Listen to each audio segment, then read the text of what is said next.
यहाँ के जो काम करने वाले हैं, कारोबारी हजरात जो हैं, वो इसी चक्कर में बस तबाह हो रहे हैं कि अभी बनेगा तो कभी बनेगा, तो जब बनेगा अब बनेगा। तो देखिए हम दोनों आमने सामने खड़े हो गए हैं, दो बाइकें आपस में नहीं गुजर सकती, यानी एक म्यान में दो तलवारें।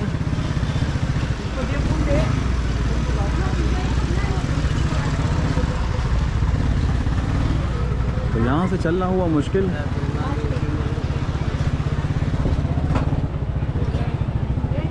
और काफ़ी मैसेजेस आ रहे थे कि अपडेट दीजिए, मीना बाज़ार की अपडेट दीजिए, क्योंकि जब हम गए थे मलिर एक्सप्रेस में तो उसके बाद मैं नहीं कह रहा कि मैं बदले में उसके साथ ये कर दूंगा वो कर दूंगा।